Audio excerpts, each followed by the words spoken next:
sais à qui tu me fais penser quand tu dis ouais, je me reconnecte avec la nature et tout? Dis-moi que c'est Mike Horn. Non, c'est Josiane Piché, Danse de forêt. Oh non.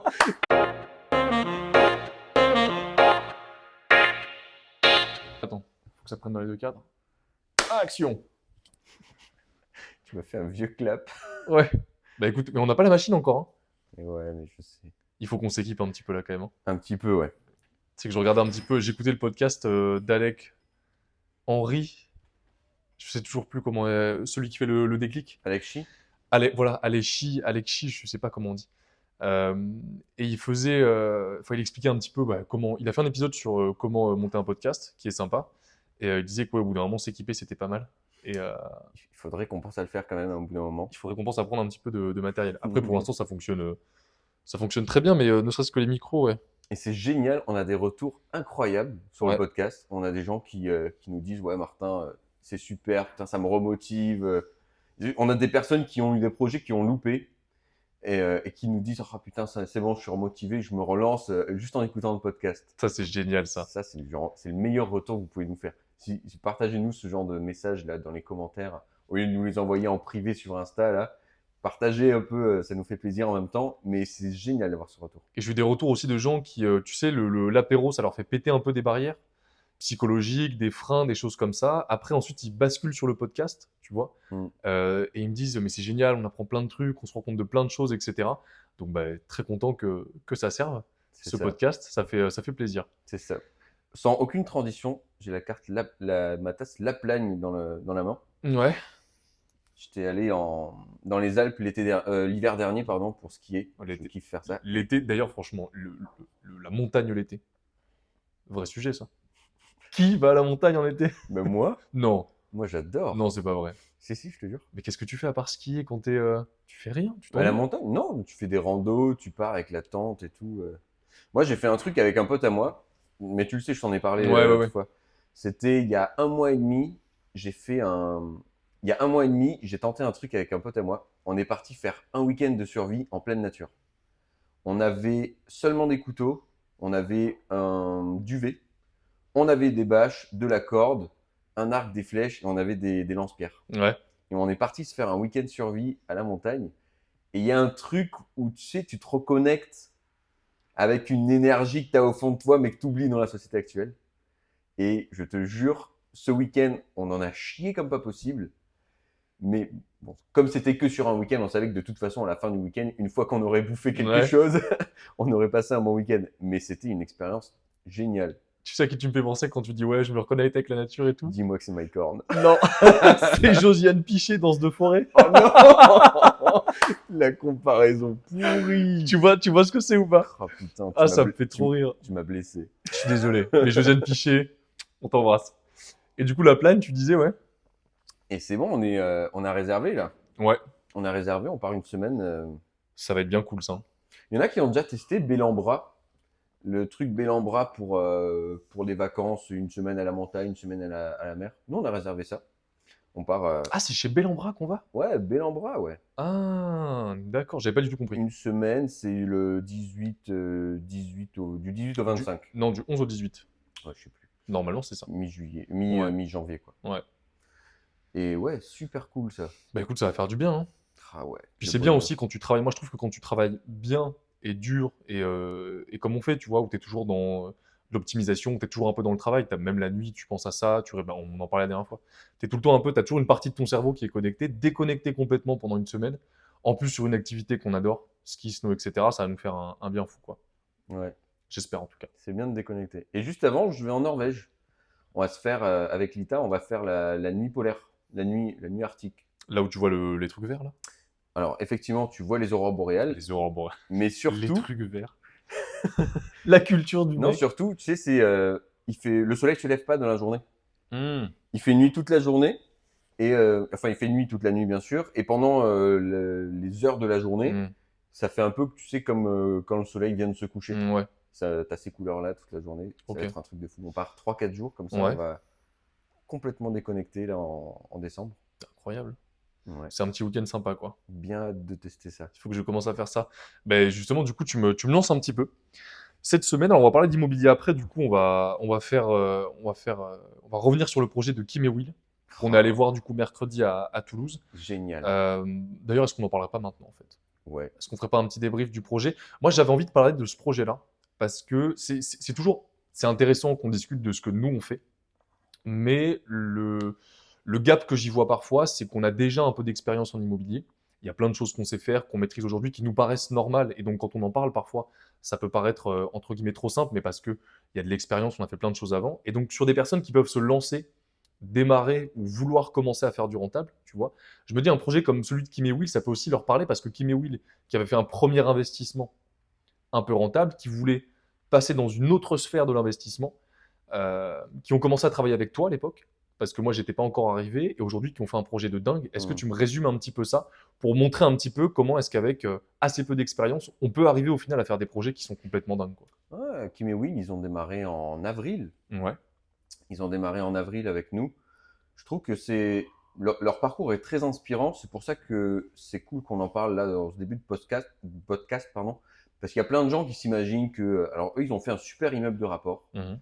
Kim et Will, ils ont investi dans un super immeuble de rapport. Et souvent, les gens se disent qu'il faut avoir une situation très bonne pour faire ce type de projet. Will, hyper motivé. Il a un travail, il bosse dans l'hôtellerie de nuit. Et Kim, son amie, qui, elle, cumule 2 CDI en même temps. Ils sont bosseurs, hyper motivés, ils ont moins de 30 ans tous les deux. Et on les fait investir sur un projet d'immeuble de fou. Alors, spoiler alerte, record Immo Evolution en termes de rendement sur les projets qu'on a fait. Ouais. Ils nous ont sorti un projet en location à l'année. On est presque à 16% de rendement brut. Et donc, 15 et des brouettes en rendement net. C'est un ancien hôtel avec un restaurant au rez-de-chaussée, un grand plateau à l'étage qui est mal disposé. Et à l'étage, on va faire 4 appartements. On fait 4 appartements à l'étage. C'est un projet. Alors, à combien il était affiché au début? Je ne sais pas si tu as les chiffres un peu en Non, tête. j'ai plus l'information en tête. Ils ont fait une sacrée négo. Ils ont fait un fait- moins 30% à la négociation, un truc comme Ouais. ça. C'est un projet à 160 000 euros après négociation. Il y a 130 000 euros de travaux, plus les frais de notaire. On a un budget total à 310 000 euros. Et ils font, note-toi bien, notez-le bien, ils font 2050 euros de cash flow par mois après avoir payé la taxe foncière, le comptable, les charges, etc. Après avoir tout payé, 2050 euros dans le compte de la SCI. Sauf qu'ils vont avoir un différé. Et pendant le différé, ils vont mettre plus de 3 000 euros tous les mois dans la poche. Voilà. C'est pas mal. Un projet. Un projet, tu transformes une vie. T'imagines, c'est un truc. Et sur le calcul aussi, tu l'as un peu détaillé, mais juste pour vraiment le détailler, parce que souvent, tu sais, le calcul du cash flow, en fonction de comment tu le prends, tu en as plus ou moins. Là, c'est Ouais. vraiment 2050 avec des loyers qu'on a un peu sous-évalués, Oui. parce qu'on préfère avoir une bonne surprise qu'une mauvaise. On prend en compte dans le calcul la vacance locative sur la totalité des biens, le restaurant y compris, et effectivement, on déduit toutes les charges, le crédit, les intérêts d'emprunt, mais taxes foncières, comptables, euh, l'électricité des parties communes aussi, qu'on Ouais. avait mis dans le calculateur. C'est vraiment un cash flow, c'est exactement ce qui va tomber dans la SCI, voire un peu plus, et puis avec le différé, etc., toujours un peu plus. Ils ont plus de 4 000 euros de loyer qui tombent. C'est très simple. Plus de 4 000 euros de loyer pour un budget total à 300 000. Ouais. Et puis, 4 000 euros par mois, on arrivait presque, je crois qu'on avait tapé les chiffres, on était à 49 000 euros de loyer par an. à peu près, ouais, à peu T'imagines? près. Et si tu parles un peu du secteur, sans évidemment le préciser, mais évidemment, on est dans une ville de dingue, qui évolue constamment. Dans la ville, hyper bien placée. On est quasiment en plein centre, dans la Ouais. rue principale. Il y a 2 places dans la ville, place centrale, place secondaire. Ils sont plein place secondaire. Voilà, c'est important de préciser que c'est pas un investissement locatif proche de Montluçon, en plein milieu de la France, tu vois. Ça pourrait être facile de le faire comme ça, mais Ouais. en plus de ça, il y a le secteur qui est hyper prometteur. Ouais. Et donc toi, quand t'es arrivé, en plus, c'était optimisé un peu différemment. Et tu fais le tour un petit peu avec Will. Comment ça s'est passé? Ils pensaient faire 4 T2 à l'étage. Ouais. En fait, c'est là que nous, on apporte l'expertise sur les immersions. Ils pensaient faire 4 T2, ils avaient un budget travaux à 150 000 euros. Et bien, à la fin de la journée, on a un budget finalement à 135 000. Et on va faire un grand T3, parce qu'en fait, au niveau des arrivées de lumière, les fenêtres, c'était un peu c'était un peu biscornu la façon dont ils avaient pensé le diviser. Donc finalement, on va faire un grand T3, 2 T2 et un petit studio. Et là, les espaces sont sympas, etc. On a réussi à tout bien répartir. Et c'était un peu le challenge de ce projet. Tu arrives sur un plateau et en fait, c'est un grand appartement qui faisait 110 mètres carrés, Ouais, et mal puis foutu, moitié ouais, rénové. très bizarrement fait, ouais. Il y a un mur complet sur toute la longueur du bâtiment où il n'y a pas de fenêtre et il y en a du coup que Mm. sur les deux petits côtés et la grande façade principale. Et donc, il fallait trouver les agencements qui permettaient de faire tout ça. Les agencements dans les parties communes, les couloirs qui desservent les différents appartements.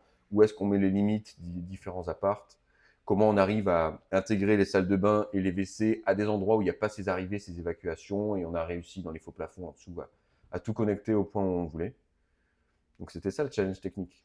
Non, mais c'est hyper intéressant. Et puis c'est le premier projet. Après, C'est le premier parce qu'on les accompagne à en enchaîner 2 d'affilée. bah ouais. Moi, je suis jaloux de leur projet parce que 16% de rendement en location classique à l'année, faut s'accrocher quand même pour le faire. Et je tiens à le préciser, en faisant faire tous les travaux par les entreprises. Bah bien sûr. Parce Et que moi en s'ils les plus, font eux-mêmes, enfin, ils économisent encore un max. ouais, après là, C'est pas le but de leur c'est pas le but évidemment, mais en plus de ça, on pourrait mettre le studio qui est pas si petit que ça en location courte durée. Moi, je ferais bien ça. Si j'avais l'immeuble, tu vois, je ferais ça pour booster un petit peu aussi. Hyper intéressant, mais c'est vrai que c'est un sacré projet. Et puis l'immersion, c'est aussi, j'en parlais avec Kim, l'immersion, c'est quand même un point que je trouve presque essentiel aujourd'hui quand tu te lances. Ça peut être nous, ça peut être quelqu'un d'autre, mais c'est important d'avoir un professionnel, je pense, à un moment donné qui passe sur le chantier parce Ouais. que combien d'anecdotes moi j'ai eu de personnes qui achètent, tu vois, dans l'excitation, parce que tu as plein d'émotions quand tu vas acheter. Donc dans l'excitation, ils font pas forcément attention. Je crois que j'en parlais dans le podcast de la semaine dernière. Quelqu'un qui est passé un apéro, il rate quelques points sur la toiture, 40 000 euros. De plus à sortir après le projet. Voilà, voilà. T'imagines un peu le. Et c'est vrai que quand nous on les reçoit en vidéo, c'est bien, on optimise, etc. Mais sur place, c'est complètement différent. Tu vois tous les détails et ça me fait penser à- au projet d'Emmanuel. Quand tu étais passé, la fuite que tu avais vue, t'imagines ça en vidéo, impossible à voir. Et quand tu le vois, tu lui sauves Mais peut-être même le sur bâtiment, place, quoi. même lui qui avait déjà fait quelques projets IMO, il n'avait pas vu.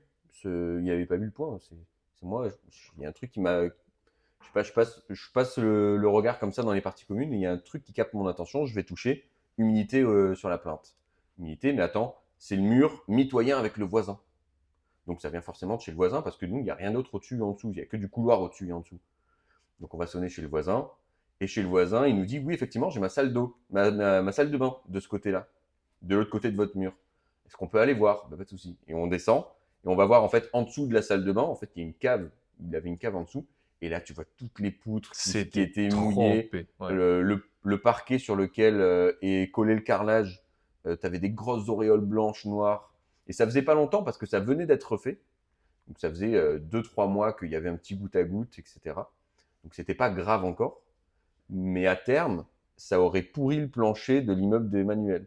Parce que c'est des vieilles bâtisses, un plancher était connecté à l'autre, c'était sûrement une bâtisse qui a dû être divisée à un moment donné. Voilà, Et puis le bois, ça aspire l'eau, quoi. Ça aurait très vite communiqué sur le reste, et en fait, c'est ça. les deux bâtiments sont vraiment collés, quoi. T'as un mur mitoyen entre les deux, ça aurait été. Bah, tu te retrouves avec un dégât des eaux. Et T'imagines ça, le locataire qui marchait dans le couloir, pouf, il tombe et il descend dans la ouais, cave. superbe. Et là, avec les assurances, tu passes un bon moment, là. Et là, tu t'amuses. La vache. Mais en plus, on a cet extrait, malheureusement mal filmé, photo caméraman, je suis désolé, Ouais. c'est-à-dire moi, quoi. Mais on voit le moment où tu repères le lot, et je crois que tu as une photo aussi de la cave, non? Qui montre un petit peu. Complètement. Allez voir sur notre chaîne YouTube, on a sorti une vidéo il y a quelques jours, justement sur le projet d'Emmanuel en totalité, où on voit ce truc-là. Ça peut vous donner une idée des anomalies qu'on arrive à repérer. Et ça fait une différence Et de de ce à fou. quoi il faut faire attention, ouais, aussi. Ouais, Et je me souviens, absolument. pareil, on sort de l'immeuble et on s'aperçoit qu'il y a un bout de la façade qui est mouillé, alors qu'il n'a pas plu depuis 3 jours, tu vois. Et tu te rends compte qu'en fait, c'est le système d'évacuation d'eau de la climatisation du voisin qui est en train de partir sur le mur d'Emmanuel, tu vois. Et puis ça, au fur et à mesure, bah, l'humidité, elle rentre, elle s'incruste, elle te pète un mur, ça te fait une fissure, etc. Mm, Faut être très attentif, hein. C'est un sacré métier d'arriver à repérer tout ça, quoi. c'est ça. Heureusement, on arrive à le faire. Bon, en tout cas, très beau projet. Moi, j'ai hâte de voir un petit peu comment ça va avancer. Et puis, s'ils sont d'accord, on a la vidéo, mais on a l'extrait qu'on va peut-être Ouais. remonter, qu'on va On, publier. on va vous mettre quelques photos là. On additionnera quelques photos pour que vous voyez un peu la tête du bâtiment que Kim et Will achètent. C'est un projet bien balèze, bien costaud. C'est vraiment top. Sacré projet. Mm. Hâte de voir le deuxième aussi à la fin de celui-ci. Bon, cette semaine, immobilier, on a fait le tour de pas mal de news. Du coup, cette semaine, j'avais envie de changer un petit peu aussi, de te Ouais, proposer un surcoté, sous-coté ok. sur différents sujets qui ont pas forcément de lien avec l'immobilier parce que j'ai envie de voir un petit peu comment tu penses sur ces thèmes-là. Donc, je te pose des thèmes, juste les thèmes. Ok. Après, je te laisse développer, etc. On rebondit dessus, que je t'ai sélectionné avec soin. Donc sur les différents thèmes, j'ai envie de te poser la question. En plus, tu parlais un petit peu de ta relation avec ta copine, ça fait un moment que tu es avec elle, etc. Qu'est-ce que tu penses du mariage, toi, un petit peu? Sur-côté ou sous-côté? Tu veux me cramer en podcast comme ça, en direct? Exactement. Bolita, si tu me regardes, c'est pour toi que je fais ça. Mariage surcoté, sous-coté. Moi, je dirais que c'est un peu sous-coté. Aujourd'hui, moi, je crois qu'on a un vrai problème de plus en plus avec l'engagement. On le voit dans tous les milieux, hein, que ce soit au niveau des relations professionnelles, tu sais, les gens qui s'engagent dans leur propre vie envers, non pas leurs rêves, mais leurs objectifs qui se fixent. Il y a un vrai problème par rapport à ça, et moi, je crois à l'engagement.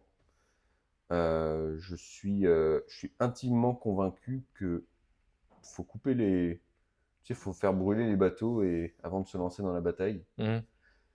Donc moi, au niveau du mariage, je pense qu'aujourd'hui, c'est quelque chose de super sous-coté parce que les gens se laissent toujours, tu sais, des possibilités demain de.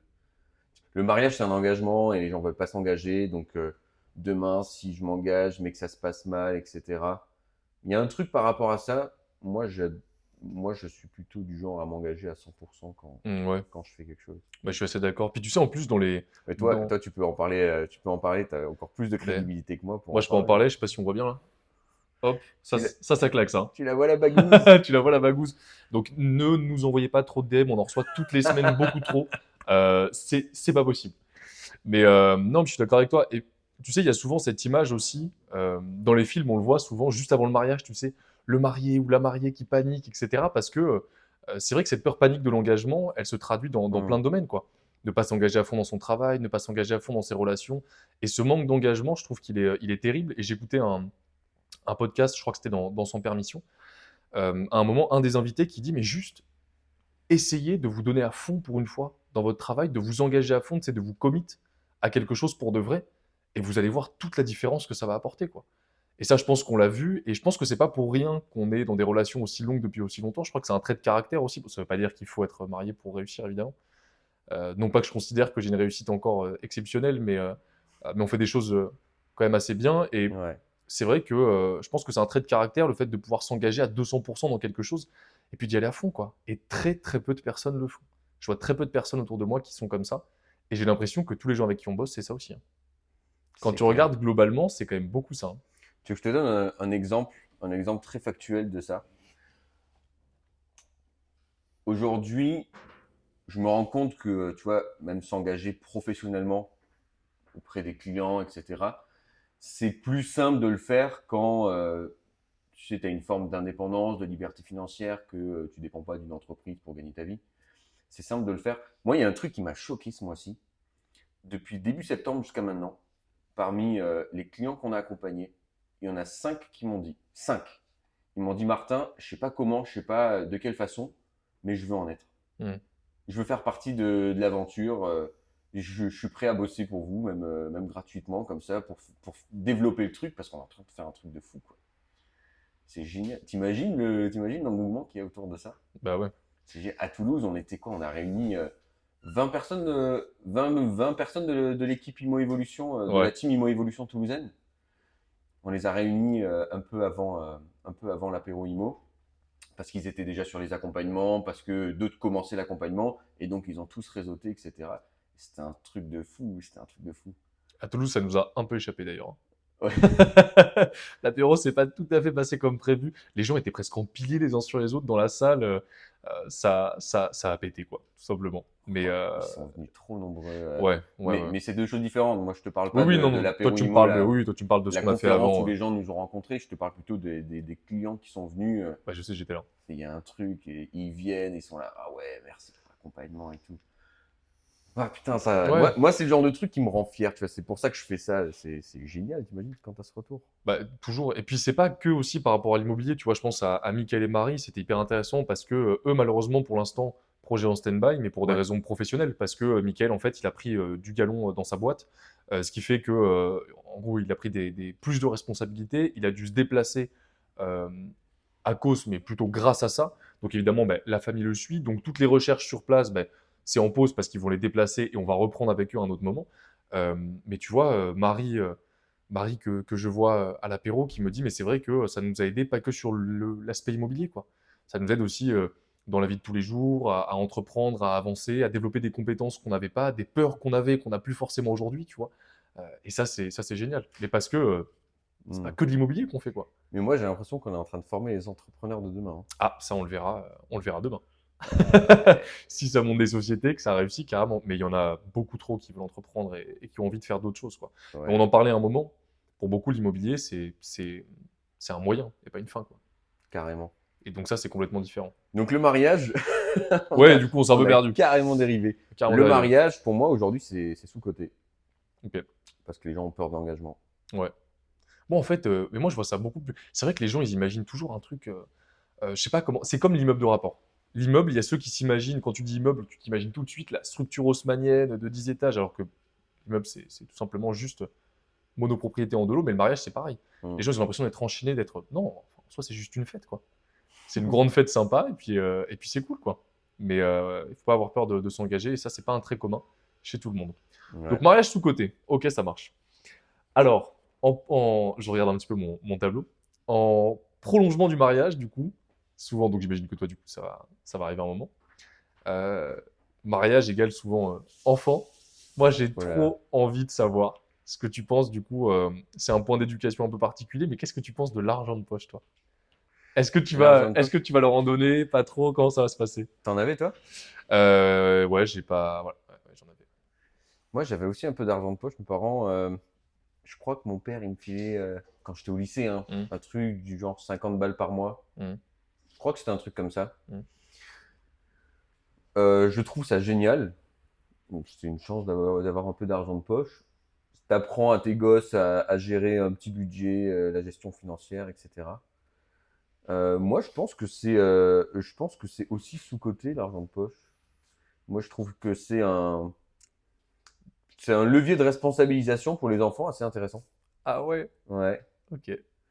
Toi, tu devais être dans l'excès opposé, toi, non? C'est l'opposé, ouais, c'est vraiment l'opposé. Ah, Toi- moi, c'était catastrophique. Moi, ma mère, elle me passait 350 € par mois. Ok. T'imagines? Franchement, c'est juste pour rien faire, quoi. C'est Mais beaucoup. c'est génial. Et en fait, je les avais le premier du mois, et le 3, j'étais déjà découvert, quoi. Ok. Voilà. Moi, c'était ça, en fait, du coup, le niveau de responsabilisation. C'est pour ça que moi, j'ai Mais le. ça partait dans quoi? Bah, café, beaucoup de sorties. Tu sais, nous, on était très. Du coup, moi, j'étais à Paris. Et à Paris, plus qu'ici, quand je vois, par exemple, tu vois, mon cousin avec ses potes, j'ai l'impression qu'ils se voyaient surtout le week-end, par Hmm, exemple. je Euh, comprends. Paris, je sais pas, peut-être que c'est parce que tu as plus de facilité à te déplacer ou que les gens habitent plus proches les uns des autres. Quand tu es dans un lycée à Paris, souvent tout le monde est dans le même arrondissement, dans le même cercle, tu vois. Alors qu'ici, par exemple, Ouais. les gens peuvent être un peu plus éloignés. Mais donc, en fait, déjà, tous les soirs après les cours, bah, c'est café. À l'époque, je fumais, donc la cigarette, c'est aussi un budget, quoi. Et puis, 90% évidemment, c'est les sorties, quoi. C'était les bars, les boîtes, etc. Et puis, le Au truc, c'est. lycée? Ah oui, oui, bah à Paris, ouais, à Paris, tu Ah commences ouais. jeune, hein. À Paris, tu commences les soirées. Nous, les premières soirées qu'on faisait, c'était 13 ans. Et je te parle de soirées avec alcool, tu vois, les soirées, quoi. Nous, on a Ah commencé au ouais. collège. Et ensuite, après, le lycée, oui, le lycée, t'es déjà en boîte à 16 ans. Et en boîte, quand c'est 20 € le verre et que toi, t'as pas travaillé pour gagner cet argent, moi, je suis le genre de mec, j'arrivais, je payais ma tournée. Mais c'est-à-dire que ça me coûtait 250 €, c'est-à-dire quasiment tout ce que ma mère venait de me donner. Moi, ça me faisait trop plaisir de faire plaisir. Moi, j'ai toujours été comme ça. Ça me faisait trop plaisir de faire plaisir à mes potes. Mais donc, jour 2, après, ensuite, je me paye un paquet, un café, etc. Bah, c'est bon, t'as déjà plus rien. Sauf que la semaine d'après, tu ressors. Et tu sais, tu te dis, la réalité n'est qu'une perception. Comme disait Will. Tu sais, tu regardes pas Putain, trop, tu regardes pas trop. la phrase de la semaine. La phrase de la semaine, quoi. Donc, ouais, j'ai connu les découvertes à 800 €, les trucs comme ça. C'était difficile. Et donc, c'est pour ça que moi, j'ai l'exact opposé. Moi, je me dis, les enfants, éducation, dans le sens livres, formation, etc. Sport, Hmm. budget illimité. Le reste, tu te débrouilles. Parce que Et du coup, tu vas en donner de l'argent de poche à tes enfants? non, je pense pas. Ah ouais? Non. Non, non. Si tu veux que je t'achète 200 livres et qu'il y en a pour 2 500 euros, pas de problème. Tu veux tester 4 nouveaux sports cette année, aucun souci. Tu vois, il faut payer. Euh, Ah, donc toi, tu payerais en direct, mais tu donnes pas de l'argent de poche pour que ce soit lui non. qui le choisisse. Ou alors je crée une monnaie d'échange entre les deux. Par exemple, si tu as lu un livre, c'est 50 euros. Tu vois. Ok. Tu me prouves que tu as lu. Moi, je vais être trop dur, je pense. Je vais être Ouais. horrible. En fait, moi, le truc, c'est que j'ai grandi dans la facilité. J'ai pas honte de le dire, hein. J'ai grandi un peu dans la facilité. Et certes, sur le moment présent, quand tu le vis, bah, t'es trop content. T'es trop content parce que, tu vois, moi, je voyais Inès, qui, elle était en babysitting quasiment tous les soirs jusqu'à 2 3 heures du matin pour faire son argent, tu vois. Hmm. Elle faisait au final plus de sous que moi, mais ça l'a responsabilisée de fou. Elle était jamais à découvert, elle gérait son argent, elle faisait attention à ses sorties, etc. Je comprends. Toujours en se faisant plaisir. Et moi, qui travaillais pas pour cet argent, je dis pas qu'il faut travailler toute sa vie à la sueur de son front, mais comprendre que ça tombe pas du ciel, je pense que c'est un avantage, Ouais, je comprends. tu vois. Bon, après, t'étais pas non plus, tu fais pas partie non plus de ceux qui, tu vois, qui ont les parents qui les ont pistonnés tout le long. Tu sais, moi, je connais plein de personnes comme ça, tu sais, les vrais gosses de riches. Leurs parents leur filent 2 3 000 balles tous les mois. Bien Les sûr. mecs, ils ont 25 ans. La seule chose qu'ils ont fait, c'est voyager aux quatre coins de la France et enchaîner 3 masters parce que pendant ce temps-là, les parents continuent de raquer. Non, mais bien sûr, il y a toujours plus, c'est sûr. Mais ça, c'est un exemple, ça, c'est encore plus Je extrême, comprends. ça. Et du coup, je pense que moi, je fonctionnerais différemment. Moi, je serais plutôt du style à filer de l'argent de poche à mes enfants. Ok. Parce que les responsabiliser, pour moi, c'est important. Et Mhm. je trouve que c'est un bon moyen de le faire. Et qu'en même temps, euh, tu vois, je pense que c'est juste une question d'échelle. Genre leur filer 100 balles par mois quand ils sont au lycée, c'est OK. Tu veux plus, tu travailles. Et tu sais, tu les mets rapidement dans ce truc un peu d'inconfort. Moi, tu vois, l'expérience charnière dans ma vie, Mhm. c'est une expérience où je gagnais pas beaucoup d'argent, je travaillais énormément et j'ai fait ça m'a fait me demander comment je pouvais gagner plus. Et c'était la période où j'enchaînais Ouais, ouais, les trois j'avais boulots, là. les 4 trois boulots, hein. boulots, je bossais en restauration rapide chez Burger King le soir, en plus de mon alternance 39 heures par semaine, en plus des missions d'intérim que je faisais. Et ça a été un truc où je travaillais du coup pour gagner plus. Et mon petit frère a eu la même expérience cet été. Il a bossé à Intermarché en tant que caissier. euh, dans un truc qui lui plaisait pas forcément. Et donc, du coup, c'était dur de gagner cet argent. Et ça lui a fait se poser les bonnes questions. En mode, ok, bah demain, tu vois, il est en train de faire des études en même temps, donc c'était juste un job d'été. Est-ce que les études que je fais vont me mettre dans un job où travailler 30 ou 40 heures par semaine dans ce job, ça va m'apporter, tu vois, le bonheur et les finances que je veux en même temps. Mhm. Et je trouve que c'est intéressant, tu vois, de passer par une phase où effectivement tu galères un peu, mais en même temps d'avoir ce côté responsabilité rapidement. Parce que je pense que quand tu commences, tu sais, à donner un peu d'argent de poche, Mhm. tu détaches l'enfant aussi de son... Comment je pourrais te dire ça? Est-ce que maman je peux, tu vois? Ouais, après, avec 100 euros. En fait, ce qui est super difficile, déjà, il y a un point qui est hyper important, c'est qu'on n'a pas d'enfant.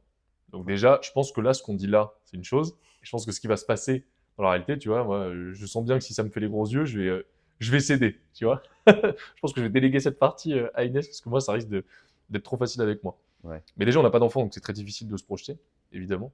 Mais c'est un point qui est difficile parce que c'est vrai que rentrer dans l'autre extrême où tu donnes rien à tes enfants et où ils doivent constamment travailler ensuite pour gagner leur vie, ben après ils peuvent penser que c'est une norme, tu vois, d'échanger son temps contre de l'argent.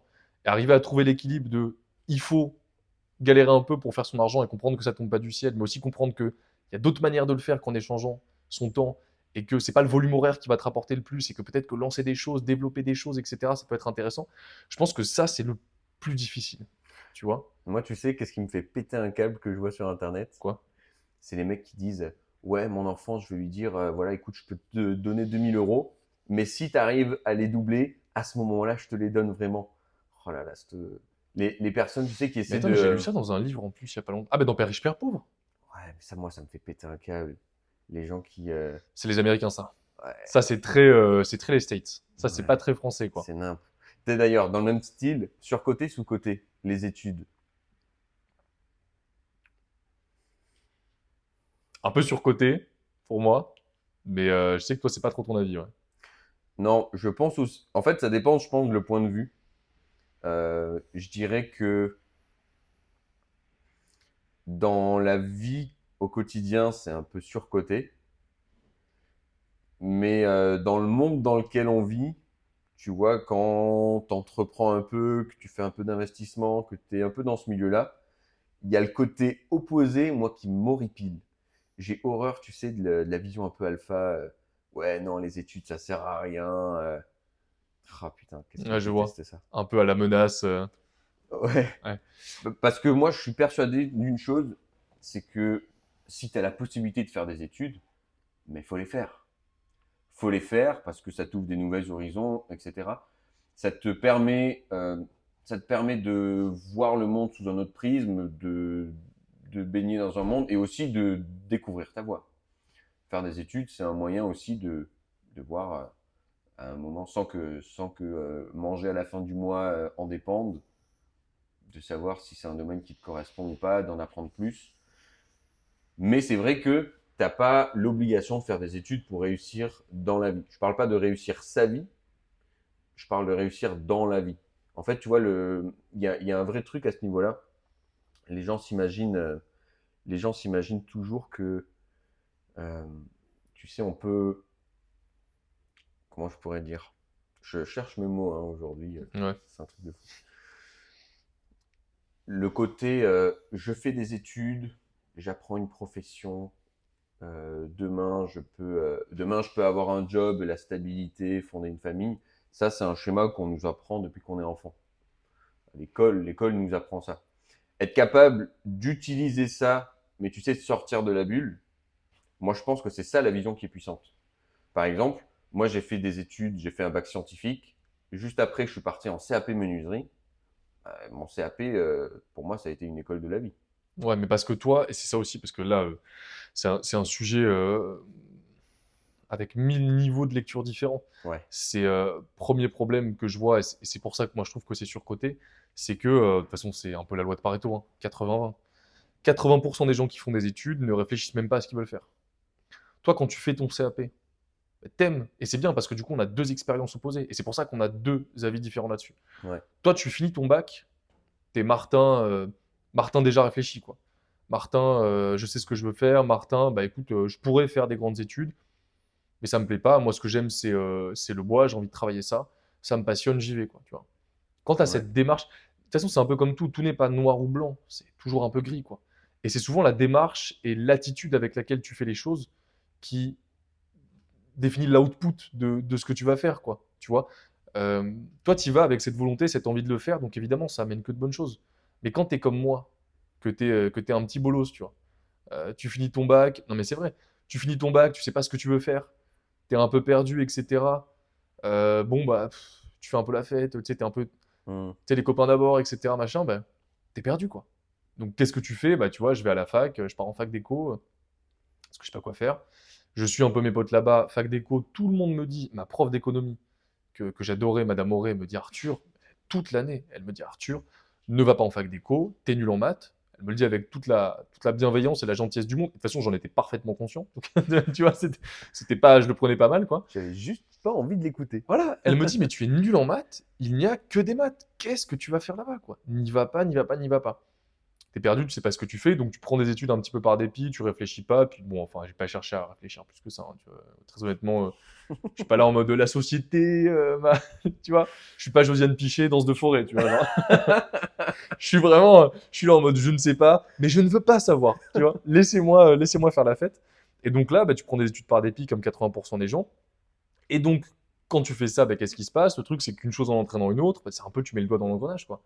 Donc tu avances progressivement dans les trucs qui ne te correspondent pas, et puis après, bah, il y a ceux qui arrivent à pivoter, à faire des trucs qu'ils aiment bien, à changer, et puis arriver au bout, il y en a quand même la grande majorité qui tu obtiens un diplôme, mais putain, tu n'as rien appris, tu sais rien faire, tu as les mêmes t'as la même absence de compétences, plus que Ouais. compétences d'ailleurs que tout le monde, tu vaux rien sur un marché parce que le marché du travail, c'est comme tous les marchés. C'est offre, demande, Ouais, je comprends. tu vaux rien, donc c'est pas valorisable, c'est nul quoi. Mais c'est marrant, au fur et à mesure qu'on en parle, c'est vrai que je commence à voir le. Parce qu'on Tu n'a pas m'as. le même prisme du coup, toi tu l'as fait Ouais. différemment, ouais. Et je trouve ça vachement intéressant parce que c'est vrai que dans ta situation, d'un point de vue extérieur, on se dit effectivement, ben, les études, c'est pas ça qui lui a apporté un truc en particulier derrière. Ça a peut-être déclenché, tu vois, l'envie de trouver sa voie, peut-être plus. Mais c'est vrai que moi, la façon dont je l'ai abordé, bon, je parle pas de faire un bac+5 pour le coup, moi c'était une formation CAP menuiserie, tu vois, mais ça Ouais. reste quand même des études dans le bâtiment. J'ai eu bah, moi, pour moi, dans l'intention, tu vois, de se développer, je suis passionné, je veux apprendre. Moi, j'ai trouvé que c'était génial. Mais c'est génial. Mais Au comme même au même titre qu'un mec qui est passionné d'économie, qui a envie de c'est bosser dans la exactement ce que je voulais te finance, dire, ouais. le mec qui se lance là-dedans, bah putain, c'est un vrai apport pour lui. Je sais pas, tu kiffes l'architecture, tu deviens architecte, le droit, le métier d'avocat, ça te passionne, tu fais avocat. Il n'y a Mm. pas de. Enfin, demain, je veux dire, comptable, c'est un. Alors, moi, j'adore l'exemple du comptable. Comptable, c'est le métier dans l'imaginaire collectif le plus chiant du monde. Ouais. Je dis, je suis comptable, les gens ont l'impression que tu es rachitique dans un costume trop serré, tout le temps en train de suer et que t'en peux plus de ta vie, quoi. C'est pas vrai. Moi, je connais des super comptables, et d'ailleurs, comptable, d'ailleurs, c'est encore un autre sujet qu'on pourrait lancer, mais comptable, c'est une langue, hein. Comptable, pour moi, c'est le langage des entreprises. Donc, être un bon comptable, c'est être capable de lire des boîtes pour l'investissement et tout. Moi, je trouve que c'est la compétence que tout le monde devrait avoir. Ça, c'est autre chose. Mais quand tu es le meilleur comptable du monde, Ouais.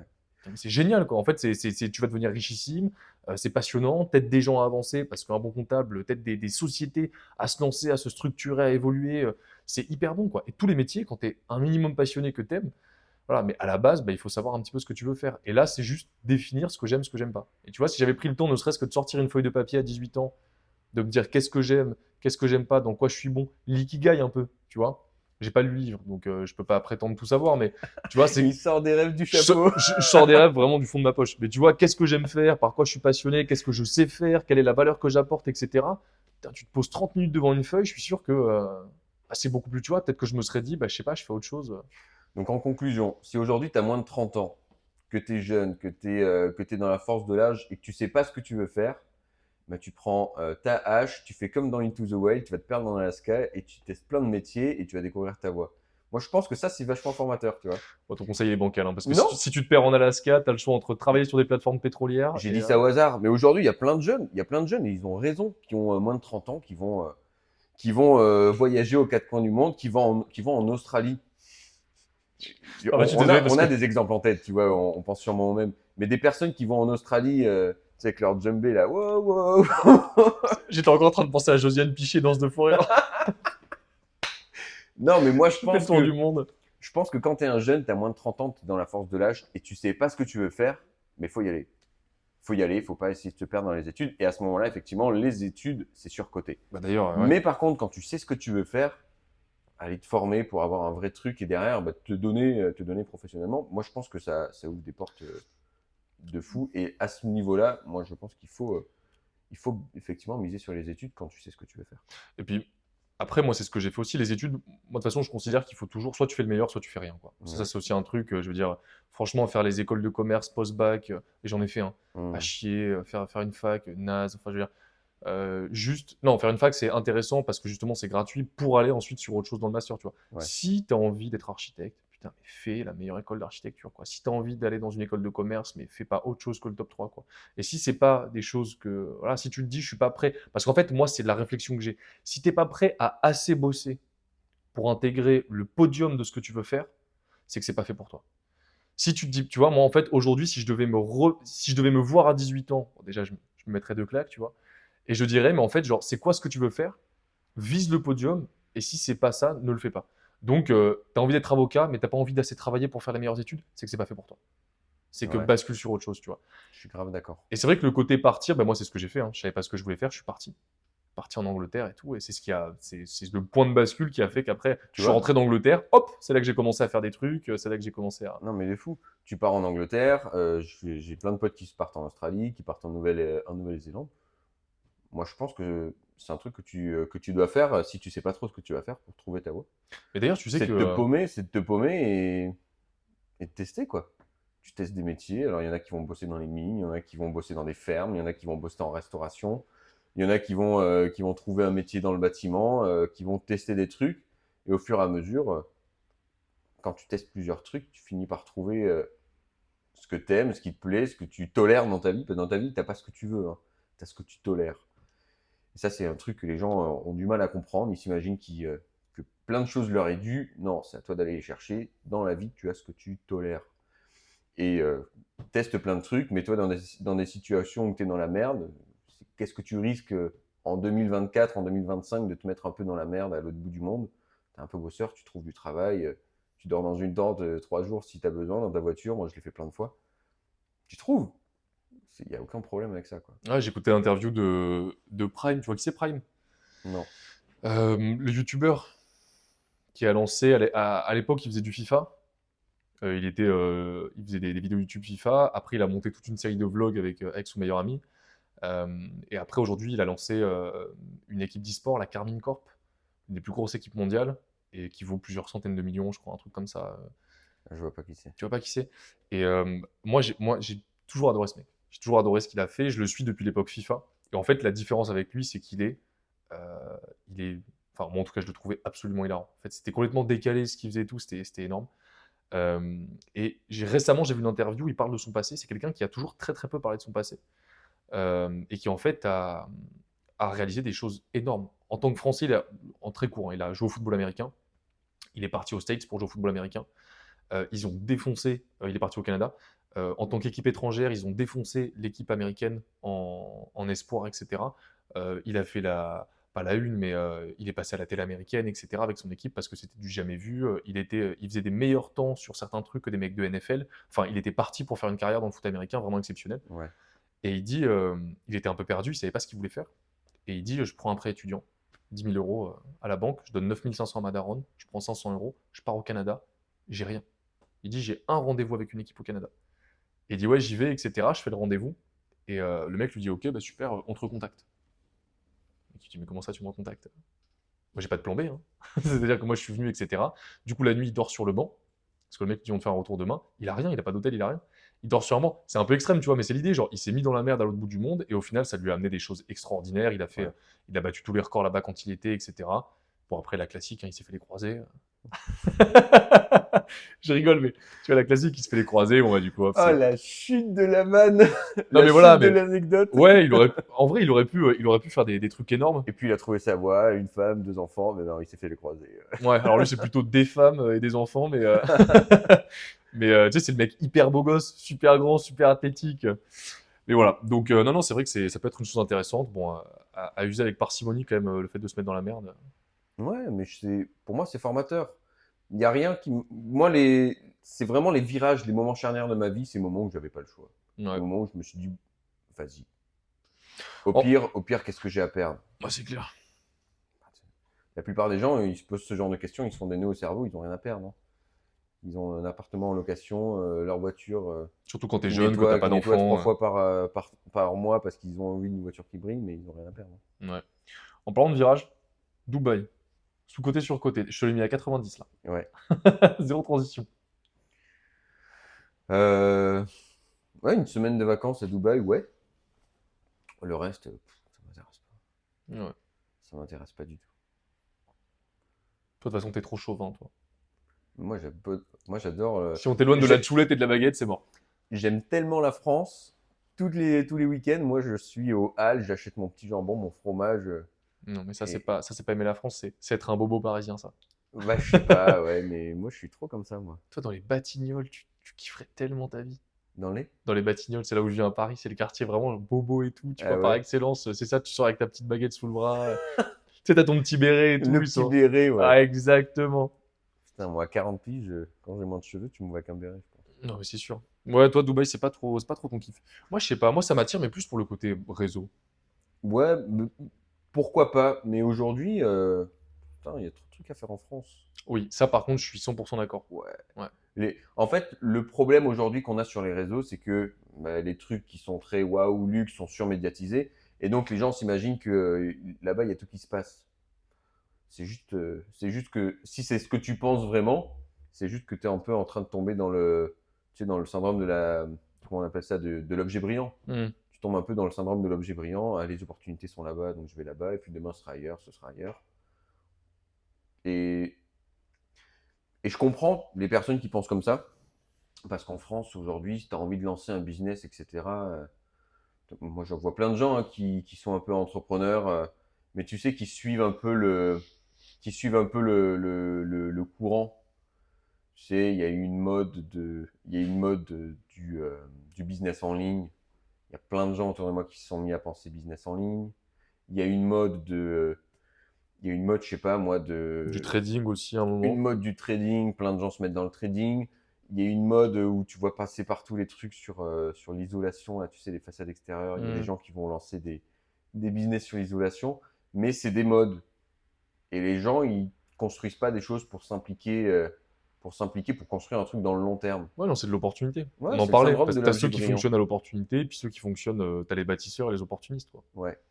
Mais quand tu as la vision un peu bâtisseur, comme tu dis, Dubaï, pour moi, c'est sympa. Tu te fais 3 contacts, puis tu passes ton chemin, quoi. Moi, je me vois pas y habiter. Je me vois être à Biarritz, dans 20 ans, être encore ici. Ouais. Et je trouve ça génial. Moi, j'ai pas d'intérêt à partir d'ici.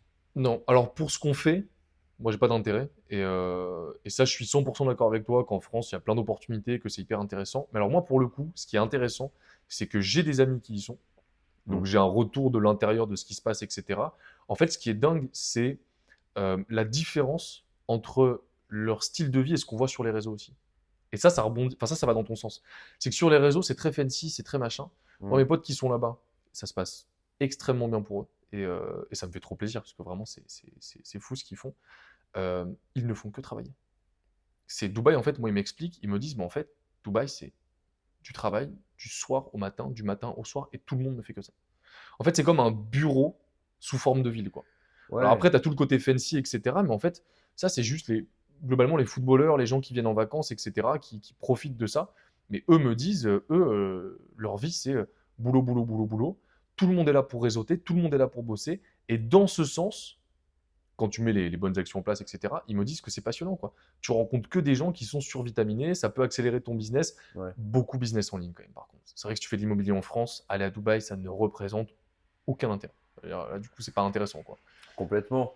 Et en fait, le truc, mais je suis bien d'accord avec ça, mais moi aujourd'hui, c'est les gens que je connais, c'est les gens que j'apprécie, que j'ai envie d'aider et d'accompagner. Aujourd'hui, Dubaï, pour moi, c'est sympa en destination vacances, se faire kiffer une semaine, prendre des beaux hôtels, etc. Tout comme je peux aller le faire. Prendre une Ferrari que tu fais semblant qui t'appartient. Ouais, mais non, même pas, c'est pas mon délire. Mais comme tu peux le faire une semaine aux Canaries, ou comme tu peux le faire une semaine n'importe où, tu vois. Non, mais c'est clair. Ça oui. Ok. En dehors, C'est quand même loin de l'image qu'on s'en fait, hein. Mais par contre, ouais, vivre là-bas, moi, je préfère 1000 fois être à sûrement. Biarritz, quoi. Ah ouais. Et puis, du coup, je discutais avec mon pote hier soir. Quand t'es parti, du coup, je l'ai au téléphone 30 minutes, etc. Il me disait, putain, mais mec, mais pourquoi tu viens pas à Dubaï et tout? Je dis, mais parce que moi, j'ai une compétence dans l'immobilier français aussi, tu vois. Et il y a un moment, faut aussi, c'est les compétences en T, quoi. Faut développer un truc à 80%. Si demain, je rebascule à Dubaï, je repars à zéro, faut tout reprendre depuis le début. Et pour avoir des potes qui investissent là-bas, c'est pas pareil qu'en France, etc. Ouais. Non, non, faut performer là où t'es bon aussi, quoi. Et puis, apprendre à entreprendre et à investir en France, ce que je disais, c'est une fois que tu as maîtrisé ça, mais tout le reste, c'est facile, quoi. C'est-à-dire que demain, toi, là, tu vas à Dubaï, c'est trop facile. Tu vas avoir l'impression d'avoir des codes de triche, je pense. Et tu vas être là en mode, putain, j'ai pas d'impôt. C'est dingue, ça. Tu vois. Et c'est C'est tellement clair. dur en France que, bah, écoute, faut apprendre à jouer avec les règles du jeu, quoi. Mais après, t'es à l'aise partout. Donc demain, bah, si tu pars vivre à Bali, eh ben, ce sera beaucoup plus facile, quoi. C'est Effectivement, en vrai. vacances, c'est intéressant. Et donc, toi, juste, tu vas en vacances, tu prends pas une voiture de ouf. Bon, allez, quand même, si on y va. Ouais. Peut-être. Non, Ouais, mais ouais, peut-être, quand ouais. même, pour Peut-être, tester. mais c'est pas le truc qui va faire que je me suis dit, waouh, voyage de ouf. Mais de toute façon, à Dubaï, je crois que c'est enfin, j'ai l'impression que la seule expérience de Dubaï, c'est ces malls, Ouais. ok, et louer une voiture de ouf qui en fait coûte que dalle à la journée, quoi. J'ai Ouais, l'impression que c'est les deux seules actions qui va faire attraction qu'il y a à faire là-bas, quoi. Ouais, ou tu sors le soir quartier Marina, ou bien Oui, tu vas manger tu vas dans un bon faire un tour, restaurant, tu vas faire un tour en bateau, des trucs comme ça. Ça, peut-être, ça me fait plus kiffer pas trop que le tour en d'activités, quoi. voiture. Si, moi, j'aime beaucoup faire des activités. Non, mais là-bas, il y a pas grand-chose, quoi, Ouais, j'ai l'impression. Tu vois, ou alors c'est que des trucs qui n'ont aucun sens. T'as vu le restaurant dans les airs? non. Mais mec, ça c'est fantastique. T'as une montgolfière, une espèce de grande montgolfière, et en fait, t'as tout un plateau avec une table au milieu, et le concept, c'est que la montgolfière s'envole, et toi, tu manges dans les airs. Genre, t'es attaché comme dans un truc de... C'est toujours plus fou là-bas. T'imagines? Et genre, c'est hyper cher, et je sais même pas si tu manges bien en plus. Je suis sûr que ça doit être bof. Oh merde, on a oublié le sel en Ah, bas! c'est ça. Bon, mesdames et messieurs, ça va être dégueulasse. Ce sera immonde, mais ce sera comme ça. Au moins, vous êtes en l'air. Ils sont fous. Et ils ont un truc de. Ils ont une descente de ski aussi là-bas. Ouais, l'espèce de truc fermé là et tout. Ça, c'est dingue ça. Mais toujours plus Ouais. fou. Tu sais que j'ai vu un truc de dingue. Il y a des gens, Ils sont en train ils pensent de. grand là-bas, hein. Ils sont en train de. Non, non, mais attends. C'est plus grand que ce que tu imagines. Ils sont en train d'apprendre à contrôler la météo. Ouais, T'as vu ça ou pas? ouais. Les inondations qu'il y avait eu, les énormes pluies, c'était à cause de ça. Parce qu'ils essayent stratégiquement de former des nuages, etc., pour qu'il y ait de la pluie, pour qu'il fasse moins chaud, pour que ce soit plus habitable. Parce que Dubaï, moi, le truc sur lequel tout le monde est d'accord, c'est que de juin à septembre, c'est invivable. De juin à septembre, Dubaï, il paraît que c'est vide. Parce qu'il fait 50 degrés à l'ombre, que c'est l'horreur, etc. Donc ils sont en train d'essayer d'apprendre à contrôler la météo. T'imagines le niveau? Ça, ils veulent construire une ligne, etc. Enfin, c'est vraiment, c'est un monde qu'on connaît pas, quoi. Quand tu te dis qu'en France, l'innovation majeure de ces 50 dernières années, c'est le mec qui a appris à retourner des saucisses avec, avec sa pince, là. C'est quoi Tu l'as ça? pas vu? C'est une pince. Tiens-toi bien. Je la mettrai en photo. C'est du téléachat un peu, tu sais. Et en fait, quand tu tiens ta saucisse et après que tu lèves, elle se tourne un peu toute seule, Ah genre. ouais. Oui, j'ai vu Tu ça. l'as vu ou pas? J'ai vu C'est ça. ça l'innovation française de cette année, tu vois. Donc, du coup, mis en relation, c'est quand même différent, quoi. Donc ouais, Dubaï, Ouais. surcoté. On ira se faire une semaine de vacances pour voir, quoi. Et puis, écoute, ah, mais tu vois, 4 sujets, on les a tous faits, hein.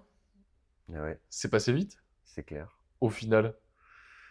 Bon voilà, conclusion de ce podcast. Vas-y, qu'est-ce qu'on donne en conclusion de ce podcast? Conclusion de ce podcast, écoute, je sais pas, j'ai pas assez dormi cette semaine. J'ai envie de faire une nuit de 10 heures. Et puis écoute, moi, ce dont j'ai hâte surtout, c'est de voir un petit peu l'avancée des projets de tout le monde. J'aimerais bien qu'on fasse des avant-après aussi. Ça peut être intéressant de montrer un petit peu comment c'était avant, comment c'est après. On prendra des rushs, on fera des vidéos à part. Ouais. Mais effectivement, conclusion, très beau projet. Bah, écoute, de toute façon, on livre du résultat, hein. Aujourd'hui, c'est ça qui fait la différence aussi, c'est que c'est pas un business en ligne où on est à distance, on se déplace, on va voir ce qui se passe. Donc, on fait des optimisations qui sont assez dingues. Conclusion, toi et moi, on est d'accord sur rien. Et conclusion, bah écoute, t'es peut-être le cousin caché de Josiane Pichet. Et ça commence à beaucoup m'inquiéter sur la direction qu'on va prendre dans les prochains mois. Et puis écoute, on se voit la semaine prochaine. La danse des forêts. Tu mettras un extrait. C'est ça la fin du podcast, c'est ça? Incroyable. Bonne semaine à tous. On se voit la semaine prochaine. N'oubliez pas de liker, partager ce podcast et surtout commentez-le s'il vous a plu. Faites-le nous savoir. On se retrouve la semaine prochaine, peut-être la semaine d'après. On verra sur mon timing. Salut à tous. Je m'appelle Josiane Pichet, professeure de danse de forêt. J'ai mélangé mes 3 passions dans un seul art, la danse, la forêt et la solitude. Je suis actuellement en mi-temps thérapeutique à la suite d'un burn-out. Mais grâce à ma déconstruction spirituelle, je vais beaucoup mieux.